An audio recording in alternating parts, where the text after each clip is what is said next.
अक्सर जब राजनीति जैसे शब्द का जिक्र होता है तो दिमाग में सफेद कपड़े और सर पर लंबी टोपी लगाए कुछ महापुरुष अपने आप प्रकट हो जाते हैं, लेकिन हकीकत में ये तो बस नाम के लिए बदनाम है। पॉलिटिक्स की सबसे तेज आंधी चलती है माया नगरी मुंबई में, जहां पे फिल्म इंडस्ट्री नाम का राक्षस धीरे धीरे मजबूर लोगों के सपने और आखिरी में उनकी जिंदगी को बूंद बूंद निचोड़ लेता है। सुशांत सिंह राजपूत एक टैलेंट से भरे हुए कलाकार जो बिना किसी के सपोर्ट पे सिर्फ अपने मेहनत के दम पर फिल्म इंडस्ट्री के मशहूर सरनेम वाले एक्टर से कंधा मिलाकर खड़े हुए थे, अब वो इस दुनिया को अलविदा बोल चुके हैं। लेकिन दिल पे पत्थर रख के मैं आपको बता दूं कि सुशांत पहले नहीं थे और शायद आखिरी भी नहीं होंगे। कारण हजारों हैं जिनको शब्दों में उतारना असंभव है, लेकिन कुछ बातें हैं जो घटियापंती की सारी सीमाएं लांघ चुकी हैं और उनके पीछे बैठे हुए लोगों की खाल खींचना काफी जरूरी हो गया है। वक्त आ गया है कुछ लोगों के चेहरों के ऊपर से नकाब उतारे जाएं और उनको आईना दिखाया जाए। आज इस वीडियो में आपके सामने 10 ऐसे पॉइंट्स रखने वाली हूँ जो ये बात साबित कर देंगे कि बाहर से हीरे की तरह चमकने वाली फिल्म इंडस्ट्री हकीकत में कीचड़ से भरा हुआ एक दलदल है जो मासूम लोगों को अपनी तरफ खींचकर खुद उनको अपनी जान का दुश्मन बना देता है। पहला रीजन है नेपोटिज्म, जिसने हमारे देश में सिनेमा की जमीन को खोखला कर दिया है और टैलेंट से भरे हुए एक्टर्स के मुंह पर तमाचा मारकर उनको उस सक्सेस से दूर कर दिया है जिसके लिए वो सालों साल एड़ियां घिसकर मेहनत करते हैं। जरा सोचकर देखिए, आप पढ़ाई में बहुत तेज हैं और कंधे पे किताबों से भरा हुआ एक बैग लेकर पूरे साल स्कूल जाते हो, लेकिन एग्जाम के टाइम पर टीचर जानबूझकर आपको बिना पेपर दिए ही वापस घर भेज दे और अपने खुद के बेटे को बिना एक शब्द लिखे ही क्लास में सबसे ज्यादा नंबर बांट दे, तो आपको कैसा लगेगा? ठीक वैसे ही फिल्म इंडस्ट्री में कुछ एक्टर्स को नई नई फिल्में थाली में सजाकर परोस दी जाती हैं, तो वहीं दूसरे को ऑडिशन तक देने का मौका नहीं मिलता। जो इसके खिलाफ आवाज उठाते हैं उनको पागल घोषित कर दिया जाता है या फिर काला जादू का इल्जाम लगा देते हैं। दूसरा रीजन है डुअल नेचर, या फिर शुद्ध भाषा में बोलूं तो दोगलापंती। कुछ मशहूर प्रोड्यूसर्स हैं जिनकी जेब काफी मोटी है और अक्ल उससे भी ज्यादा मोटी हो चुकी है।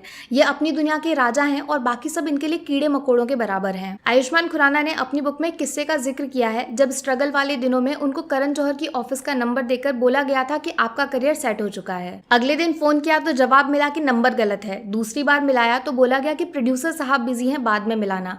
और तीसरी बार जवाब मिला कि हम सिर्फ स्टार्स के साथ काम करते हैं। लेकिन जब आयुष्मान मेहनत के दम पर फिल्मी दुनिया का मशहूर नाम बन गए तो करण साहब ने खुद उनको शो पे बुलाकर फिल्म का ऑफर दिया, जिसको आयुष्मान ने हंसते हंसते मना कर दिया। रीजन आप समझ ही गए होंगे। माने जब तक आपके नाम के साथ फिल्म को जोड़कर फायदा नहीं होगा तो प्रोड्यूसर साहब आपको चाय पे बैठने वाली मक्खी की तरह उड़ा देंगे, लेकिन अगर आपका नाम बिकता है तो वो खुशी खुशी उसी चाय को पीने के लिए तैयार हो जाएंगे। तीसरा रीजन है हमारे देश की नैया डुबोने वाली मीडिया, जो आजकल खबरें दिखाती कम और बनाती ज्यादा है। कौन सा स्टार जिम में किस रंग की पानी की बोतल लेकर जाता है, किसके बच्चे ने आज मुंह से पहला शब्द बोला, या फिर किसने पहली बार किचन में बर्तन धुले, ये इनकी खबरों की हेडलाइंस होती हैं। लेकिन एक चीज गौर की है, खबरों में दिखते वही हैं जिनके नाम के पीछे कपूर खान होता है। बाकी वाजपेयी, सिद्दीकी, हुड्डा से इनको कोई लेना देना नहीं है। क्या सोच रहे हैं ऐसा क्यों? जवाब है हरे रंग वाला नोट, जिससे इनका धंधा चलता है। इसके बदले ही ये जर्नलिज्म की आड़ में प्रमोशंस की दुकान चलाते हैं और कुछ मामूली एक्टर्स को लोगों के बीच में भगवान बना देते हैं। चौथा रीजन है कनेक्शंस यानी चमचागिरी, जिसके सहारे फिल्मों में एंट्री करने के नए नए रास्ते तलाशने की कोशिश की जाती है। फर्क बस इतना है कि अगर आप किसी एक्टर के बेटे हैं तो आपको इज्जत के साथ ऑफिस में बिठाकर कहानी सुनाई जाती है, लेकिन अगर आप बाहर वाले हैं और फिल्मों में काम करना है तो पहले बंद कमरे के अंदर आपको इशारों पे नचाया जाएगा, जिसमें शरीर और दिमाग दोनों को नोच लिया जाता है। फिर भी अगर आप आवाज उठाने की हिम्मत दिखाते हैं और गलत को पूरी दुनिया के सामने लेकर जाते हैं तो आपका करियर हमेशा हमेशा के लिए खत्म हो जाएगा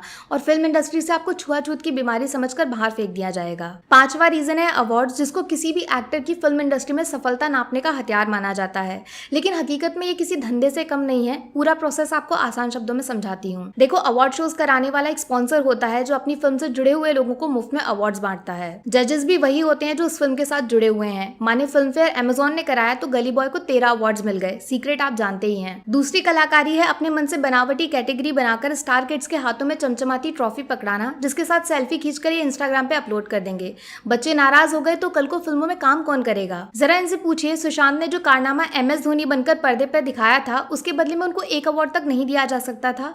अगर जवाब ना है तो फिर डिक्शनरी से अवार्ड नाम का शब्द हमेशा हमेशा के लिए मिटा दीजिए। छठा रीजन है उधार वाली इज्जत, जिसके बिना मुंबई में काम तो छोड़िए, कोई आपकी तरफ मुड़कर देखने की कोशिश तक नहीं करेगा। अगर फिल्मों में काम करना है तो आपके पास अच्छा खासा बंगला होना चाहिए। प्रोड्यूसर से मिलने जाओ तो बड़ी महंगी कार से उतरना पड़ेगा, और हाँ, पार्टी करने शहर के सबसे महंगे क्लब नहीं गए तो आप फिल्म लाइन के काबिल ही नहीं है। ये सब दिखावे वाला खेल अब एक्टर्स की जरूरत बन चुका है, जिसके बिना आपको पूरी तरह नजरअंदाज कर दिया जाएगा। पैसे नहीं है तो फिर उधार मांगिए, बैंक से लोन लीजिए, हाँ, लेकिन वापस चुकाने के लिए आपको काम मिलेगा इसकी कोई गारंटी नहीं है। सातवां रीजन है सो कॉल्ड A-लिस्ट टीवी शोज, जो कहने के लिए तो सिर्फ एंटरटेनमेंट के लिए बनाए जाते हैं, लेकिन हकीकत में इनका इस्तेमाल अपने अंदर छुपी हुई भड़ास निकालने के लिए किया जाता है। कॉफी के बहाने आपसे पूछ लिया जाएगा कि फलाना एक्टर तुमसे बेकार क्यों है, वो पार्टी में गरीबों जैसे कपड़े क्यों पहनता है, या फिर किस तरह वो इंग्लिश बोलने में अटकता है, उस पर मजेदार चुटकुले बनाए जाते हैं। कमाल की बात यह है कि इन शोज का मकसद एंटरटेनमेंट बिल्कुल नहीं है, बल्कि ये अपने चुनिंदा दोस्त या फिर उनके बच्चों को पॉपुलर बनाने का एक शॉर्टकट तरीका है, जिसमें एक एक्टर को नीचा दिखाकर दूसरे को बेहतर साबित किया जाता है। 8वां रीजन है स्टार किड्स वर्सेस आउटसाइडर वाली जंग, जिसमें अक्सर छोटे शहर से बाहर आए लोगों को दरवाजे पे लगी हुई दीमक की तरह देखा जाता है,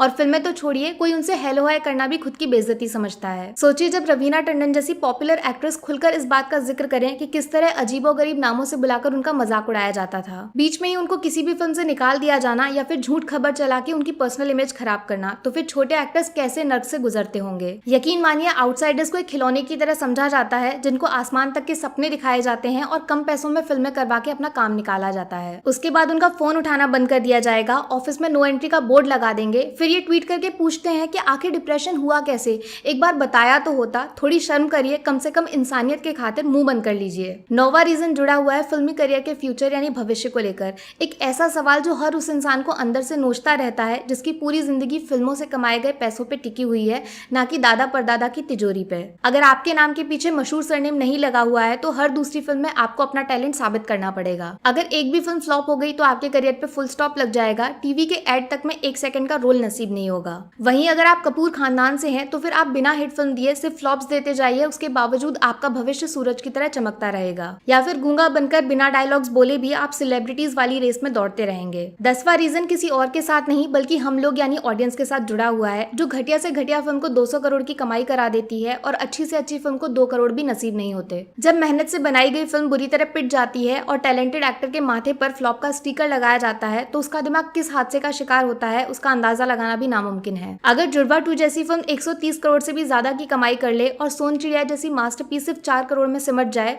तो समझ लीजिए कि फिल्म से जुड़े हुए एक्टर्स फेल नहीं हुए हैं, 100 में से 0 नंबर हम लोगों के हैं जो अनजाने ही एक अपराध में शामिल हो गए। उम्मीद करती हूँ आप इस वीडियो को बनाने का असली मकसद समझेंगे और बहरी हो चुकी फिल्म इंडस्ट्री के कान में इन सवालों के शोर को पहुंचा देंगे।